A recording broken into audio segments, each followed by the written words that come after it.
નાનપુરા કાદસાની નાળ વિસ્તારમાં છેલ્લા 4-5 દિવસથી ભેદી બીમારીના કારણે 3 લોકોના સારવાર દરમિયાન મોત નીપજ્યા હતા, જેથી સ્થાનિકોમાં ફફડાટ વ્યાપી ગયો હતો। જ્યારે આ અંગે મનપાને જાણ થતાં તાત્કાલિક મનપા દ્વારા ત્યાં ધસી જઈ સફાઈ ઝુંબેશ હાથ ધરી તપાસ હાથ ધરાઈ હતી।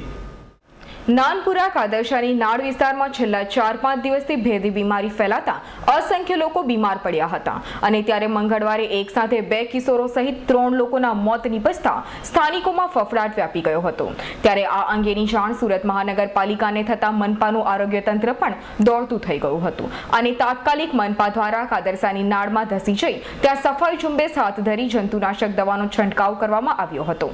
ત્યારે સ્થાનિકોને લેપ્ટોની બીમારીનો ભય સતાવી રહ્યો છે। જો કે આ અંગે મનપાના આરોગ્ય કમિશનર હેમંત દેસાઈએ કહ્યું હતું કે મોત લેપ્ટોથી નથી થયું, પરંતુ બીમારીથી મોત નીપજ્યું હોય। મનપા દ્વારા મૃતકોના લોહીના સેમ્પલો લઈ વધુ તપાસ હાથ ધરાઈ છે। આ એસએમસીના જેટલા બી કાર્યકર્તા આવેલા હતા અને જે સાફ સફાઈ કામદાર આવેલા હતા તે મોટી બધી વસ્તુ જોઈને પેલી બાજુ સાફ કરી ગયા। અહીંયા પેલા પાણીના બંબા સુધી બી લાવ્યા નથી। હું અહીંયા લાવ્યો જ છું અને મારા પાસે ક્લિપ પણ છે। પેલી બાજુની એ લોકો ક્લિપ ઉતારી અને પેલી બાજુ એ લોકો બંબાથી સાફ કર્યું। આ બાજુ આવ્યા નહીં, અમે પોતાના ઘરના આંગણે બધું સાફ કર્યું અમે, બરાબર છે। અને આ કાલે અહીંયા એક છોકરો લગભગ 16 વર્ષનો ગુજરી ગયો આની અંદર જ, અને આ મારો બીજો ભાણજો હતો, આ બી ગુજરી ગયો આ રાતના મેં આટલી। એનું નામ વાહિદ ખાન સબ્બીર ખાન પઠાણ છે।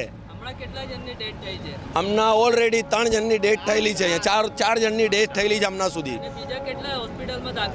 હજુ અમારા મોલ્લાના 4 હોસ્પિટલમાં છે અને હજુ બી અમને સંખ્યા છે કે મોલ્લાની અંદર બધાની તબિયત ખરાબ જ છે થોડી ઘણી, પણ આવતા નથી કોઈ બહાર, બીક ના મારે, કોઈના માટે પૈસા નથી। આ બધી ગરીબ પ્રજા છે અહીંયા।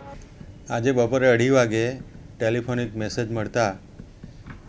ટેલિફોનિક મેસેજ મળેલ હતો કે કાદરશાની નાળ વિસ્તારમાં એક 17 વર્ષના બાળકનું મરણ થયું છે અને એના કારણે લોકોમાં પેનિક ફેલાઈ ગયો છે। એટલે તપાસ કરવા માટે મેસેજ હતો।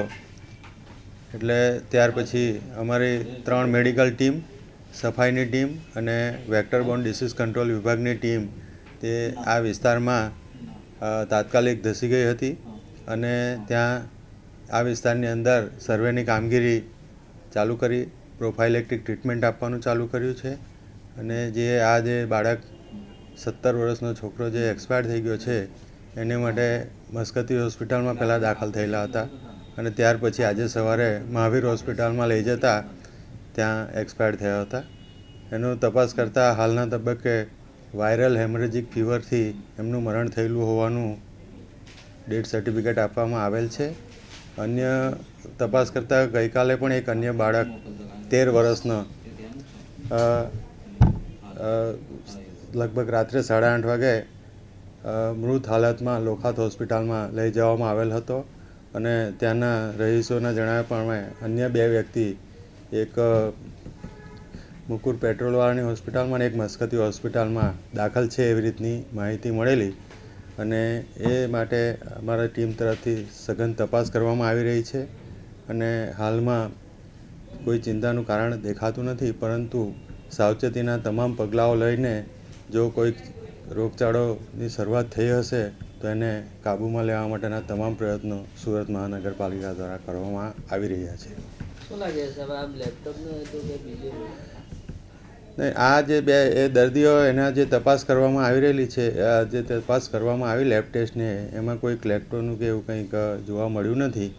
પરંતુ જો લેપ્ટોને માટે અમે એક જે અન્ય પેશન્ટ દાખલ છે તેના બ્લડ લઈને એને ટેસ્ટિંગ માટે સિવિલમાં મોકલી આપીએ છીએ અને જો કંઈક લેપ્ટોસ્પાયરોસિસની જો સંભાવના હશે તો એ રાત સુધીમાં ખબર પડી જશે।